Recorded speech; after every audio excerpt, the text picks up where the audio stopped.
Welcome back team, hope you're having a great weekend. Now today we're going to be covering one of the most important parts of top lane, and that is the first 3 minion waves. I'm going to be breaking it down in a ton of detail, going through a bunch of different examples, because a lot of players really struggle with it. Recently, in the TLA program, through my coaching sessions, I've noticed a lot of players, regardless of their rank, it doesn't matter if they're high rank players or lower rank, they still don't really have a clear idea of what they want to be doing in their early matchups. So we're going to be breaking it down in a lot of detail, and hopefully by the end of it, you're going to be a lot more confident, queuing up for your next game, and starting off your lane with a lot of momentum. Now, before we dive into the examples, it's important that you have a clear understanding of when you want to be 2-wave crashing or 3-waving and the benefits behind it. The main issue with this season compared to the previous one is it's hard to go into the game with a clear idea of what you're doing with those waves, because what your opponent's doing is a variable as well. Where last season, if you get prior, most of the time you can 3-wave crash very easily.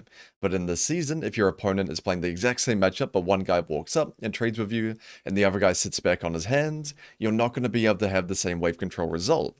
So it's important that you really understand heading into the game, that you can't really pre-plan a wave 2 or wave 3 crash, unless you're playing a champion with insane wave clear, like a Renekton, something like that. Then you could probably wave 2 crash every time, depending on your matchup. But on most champions that don't have that insane wave clear, you need to be more flexible in the moment. So to start with a 2-wave crash, the main benefits of doing this is not only are you allowed to play as aggressive as possible early without caring if you hit the wave or not. In fact, it's better if you do, so you can crash a wave cleanly, but it's also very easy to play around the jungle if you do this. Because if you crash wave 2 and go in ward, you're going to spot a 3 camp gank and a full clear gank, so it's very easy for you to respect the jungle, and the wave will probably be coming back, and if you crash it cleaner, it's going to bounce back more. So something that's really important about crashing a wave, the faster you get it under their tower, the more it's going to come back towards you. So if you're playing a matchup where you want to be trading a lot, or if you want to be respecting the jungle, the faster you crash wave 2, the deeper it's going to come back towards you, so you have a lot more room to trade or respect jungle with. Where a lot of people I see, they just trade level 1, they just trade level 2, and they don't really have that intention of, I want to get wave 2 in as fast as I can, and sometimes your casted minions will get stuck under their tower and you can't really play, or maybe you will crash it, but it won't be as clean as you could have done, and it will just bounce back a little bit so they can still sit under tower, you're very easily gankable, and you can't really punish that matchup the way you would like to. So a lot of the time, if you do want to crash wave 2, you need to be very clear. I want to take a big level 1 trade, I want to bash the wave down as much as I can, and then hyper crash wave 2. Don't skip your level 2 versus 1 trade, of course. If they walk up, take it. But if they're respecting your level 2, if they're being good, they're sitting back there, just get wave 2 in as fast as you can, because the faster you get it in, the more it's going to come back towards you, and you can continue trading against your opponent. Now, to expand on what we touched on before about not being able to really pre-plan if you can crash wave 2 or 3, depending on your champion. Of course, if you're playing Riven vs K or something like that, you can crash wave 2 whatever you want, but a lot of matchups that are more close, or you're not playing a champion with crack wave clear, you can't pre-plan it like that.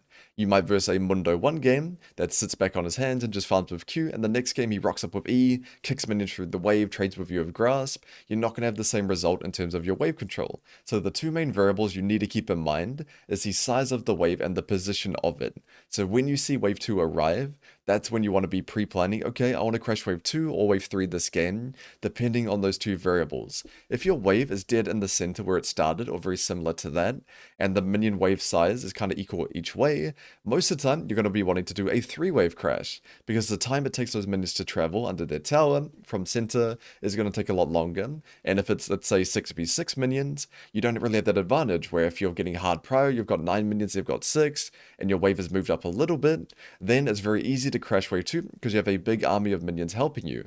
But again, if your opponent's hitting the wave a bunch and they get level 2 at a similar timer, not only are they open to trade onto you, level 2 vs 2, and match you and not just get ran over, the minion wave is the same size, the wave is kind of in the center, it's really hard to crash wave 2 in that situation, so you might want to adapt into a 3-wave crash. So keeping that in mind, a habit I really want you to build to make you more consistent overall is every single time you see wave 2 coming in, you ask yourself, am I crashing wave 2 or wave 3 this game?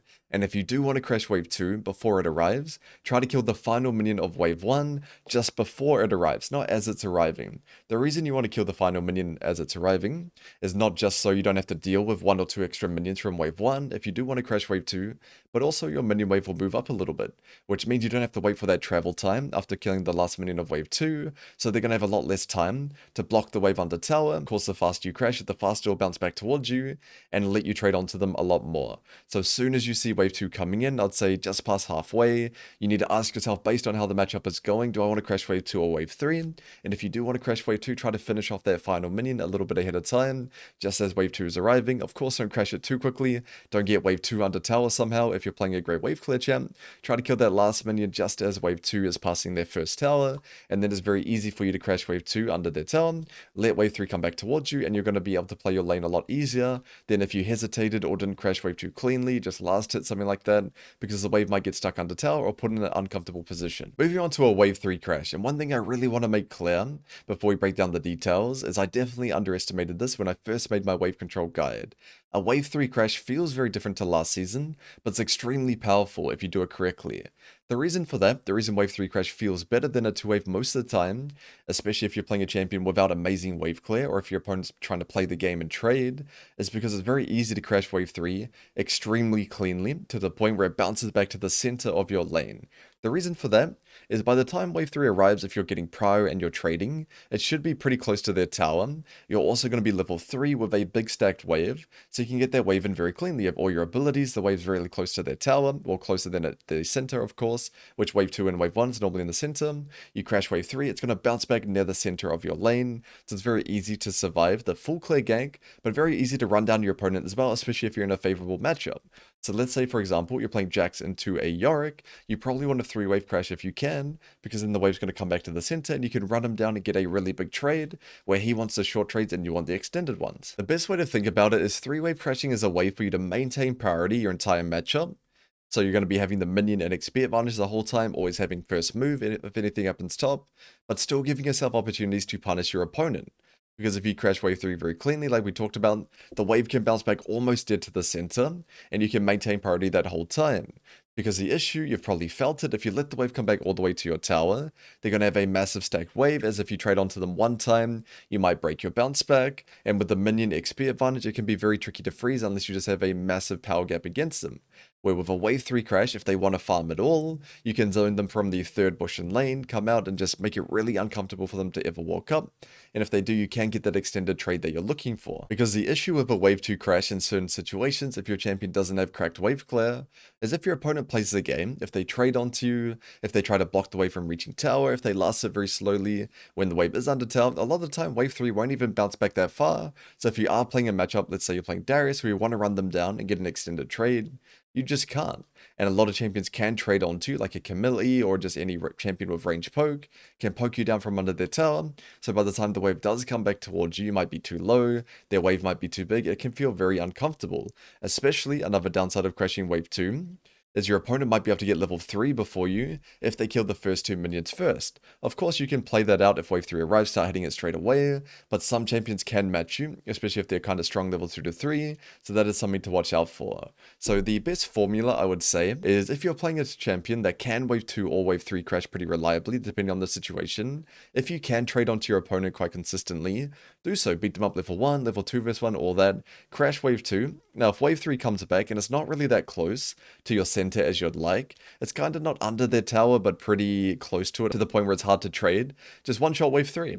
It's not a big problem, especially if your opponent's respecting your level 3 versus 2. If you crash wave 3 cleanly, it's going to be the same result. Wave 4 will bounce back to the center of the lane, and you can run down and try to punish your opponent. This is extremely important in matchups where you win the early game and get shit on level 6 onwards. So pretty much any Camille matchup, or if you're versing champions that are good at 6, like an Alawi, Yorick, Mordekaiser, and you want to be trying to get a 1-5 lead, then this is the best way to play it most of the time. And although this may seem like quite a lot to keep in mind for just the first 3 waves, remember to simplify it with our number 1 rule.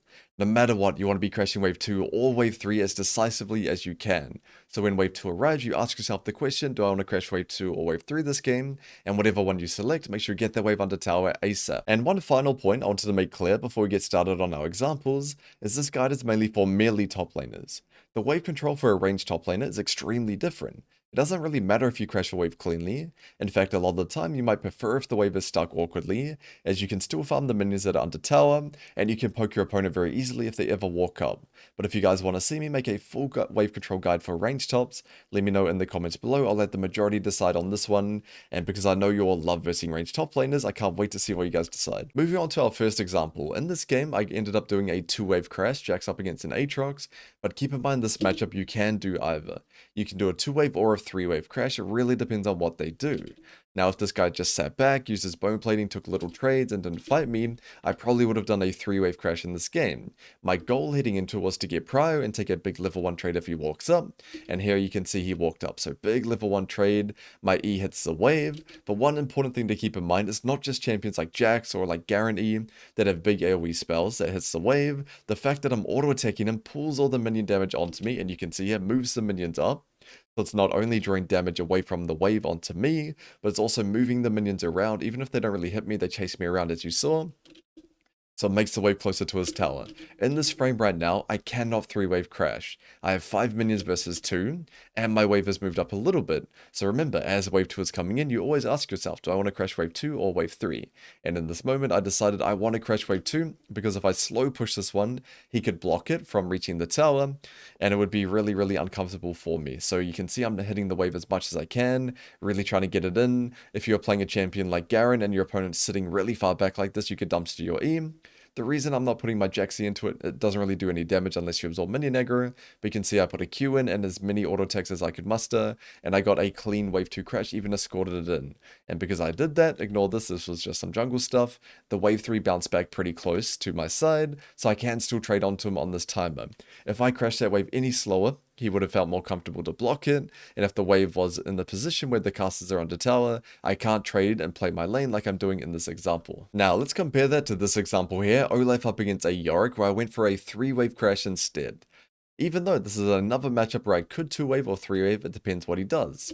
If this Yorick walked up, just like that Aatrox did, and I took a big trade, I would most likely have to 2-wave crash. But he's one of those players we've all versed him before, those Mundo Nasus guys, sometimes Yorick, where he's just sitting back. He's not interacting with the wave. Granted, he's up against Olaf, he can't really, but you know what I mean, he's not giving me an opportunity to hit him. So you can see I'm still pressuring, I'm still beating him up, I'm still trading, but I don't want a wave 2 crash in this game. My reason for that, I prefer a wave 3 crash, just like we talked about, because it means wave 4 will bounce back to me near the center, and it's very easy to crash wave 3, as I'm going to have all my abilities and a big wave to help me out. So you can see I'm really milking the last hit as slowly as I can. I would love to run down this Yorick, it's not realistic on this timer, so I'm just slowly pushing this wave and trying to stack it as big as I can. I'm not going to let him touch it at all, because if he does poke it down, apart from the occasional E, that's going to slow down my 3-wave crash, but you can see right here, wave 3, I'm going to be trying to get it in as fast as I can. Of course, he walked up, so I committed my E onto him, but now I want to be getting the wave in. I don't want to miss CS, so sometimes I will hesitate a little bit